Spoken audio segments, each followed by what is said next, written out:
Sunday morning here. Got 4 trees left to cut on this job right here along this cross fence, and I've been dreading it. Dad and I have both been dreading these trees, but luckily I talked to the landowner this morning. I asked him, I said, man, can we lower the wire on this fence and just fall it out here in the edge of this field? We'll take the skid steer and clean up, which he's got wheat here, which you can see in a lot of this area right here between all the walnuts, the limbs and stuff from your hedge, your walnut. The wheat's coming up, but it ain't doing real good. Honestly, getting these big canopies out of the field where he's gonna plant beans in after this wheat double crop, or if he's gonna have corn the year after like he had this past year, it'll be the best thing for this crop field to get these trees out of it from taking up sunlight.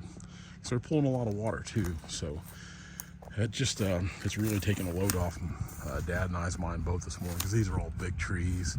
They're all we're gonna pull really hard back to that direction. So we're gonna take a pretty big section of fence down, take the clips off, and what I'll probably do is I'll have Brandon and his worker come up here. Since Brandon is a professional fence builder, I'll have Brandon come up here and just reclip the fence, just do whatever he needs to do to make it look good, because I want it to look good when we're done, better than it is now, even though this is a nice new fence. Like I said, Brandon builds fence all the time for a living, for hire, super efficient at it. So rather than me try to do a terrible job, not know what I'm doing, because I'm not a fence builder, I'll just pay Brandon to do what he's good at. This thing will look as good or better than it does now. We'll get the skid steer out here, slick this up, and we'll have a happy customer. So the videos have been lacking lately for a lot of reasons. One is because I've been working alone a lot, and it makes it tough to do everything I need to do. It seems like I'm constantly behind. There's jobs I should have been on 2 months ago, but I'm still not to yet. With trying to do things alone, fight the weather, look at timber, haul timber, cut timber, buck timber. It's a lot. It's a lot of my plate. And like today, Dad's here again today.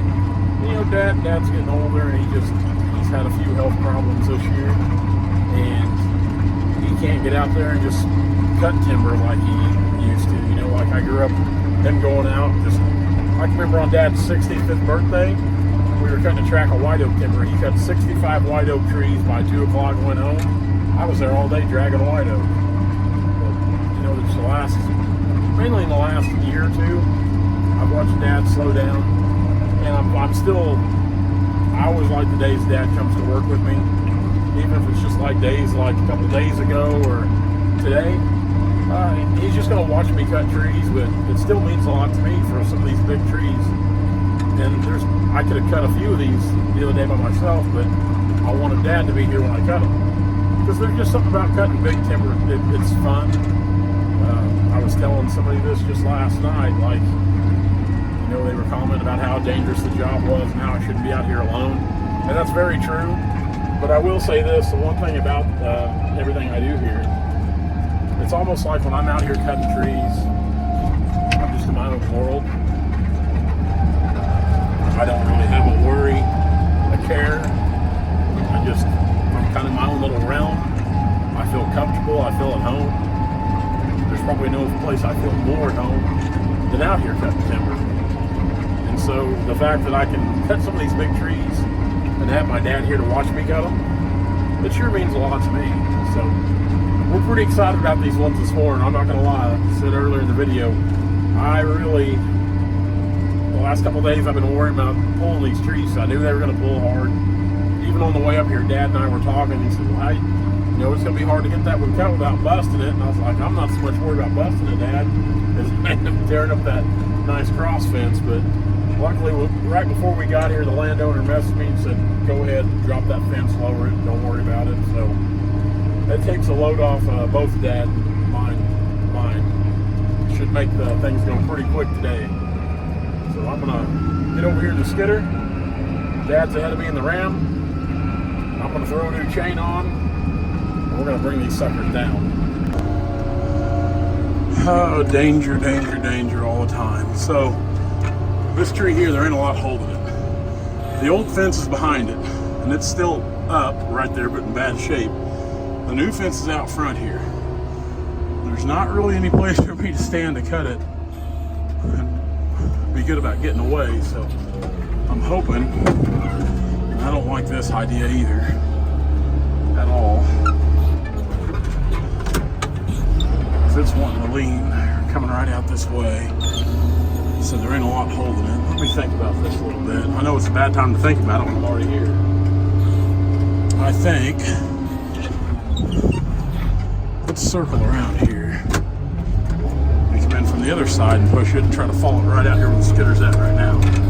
So that's kind of where it's wanting to go. That's where I got my notch on that.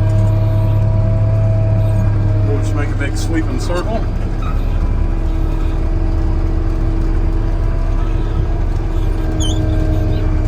Just a little bump should do it. That fence post is in the way. I hate that. This is bad. This is not what I wanted. Boop. Whoop. Yeah. That actually couldn't have went any better. Right between the two posts. Right out here. Dad's going to work the top up and I'm going to get ready for the next one. I knew there wasn't a lot holding it, but I didn't want to tear up any posts. I try not to tear up anything. I'm real conscious about trying to keep things nice, whether it's fence, property, anything, the ground. We just like to keep it as nice as can be. But that is a nice tree. This is the next one that's going to come down right there. I've got the old big one right there. Back up here out of the way. I'm still trying to learn the ropes on this iPhone here. One thing I don't like, if I can't flip the screen around, or if I can, I don't know how. Oh well. So today, Monday morning here, instead of going up to Peculiar to work because they're getting some weather up there, we're going to finish the cleanup here on this job, get the rest of the treetops piled up, have the wraps on it, and then we'll start getting equipment moved off here. I'll get the skid steer moved back on. This 640H that's here is going back over to Bernal, Missouri. It's pretty loud in the cab of the skid steer. We're in high gear right now. But the 640H here is going to Bernal, Missouri. We've got a pretty good track of walnuts cut over there. We've had on the books for quite some time. We've got to work on getting it finished up. We're still trudging up north trying to get things done there. But for now, that button does not do what I thought it did. For now, we're going to try to get these treetops cleaned up. You can kind of see here tops everywhere out on the edge of this wheat field, bean field, cornfield, crop field, to put it that way. When we're done, we'll have all this stuff out of here. You won't even tell we've been here other than scratching the ground a little bit, but definitely getting a lot of these tops from shadowing his crop field, less trees soaking up water and nutrients. It'll be better for the overall field and time. That's the main thing. So this is really cleaned up nice in here. The landowner come by just a bit ago when we just started. He really liked the way everything else has looked so far. He should be really pleased with this. I'm extremely happy how this is cleaned up. Again, it'll be beneficial for him having these bigger trees gone, the canopy's gone.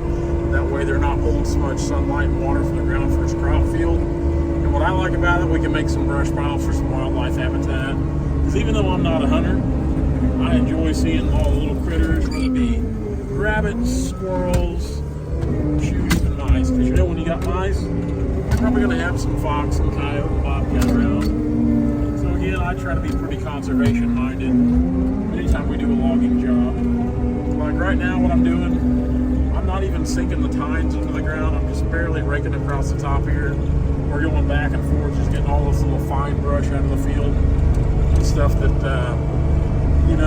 normally we'd miss by just trying to grab and go like we do with the bigger stuff. So raking in here, and you want to keep constant pressure on the ground with this grapple, but you don't want to dig the tines into the ground.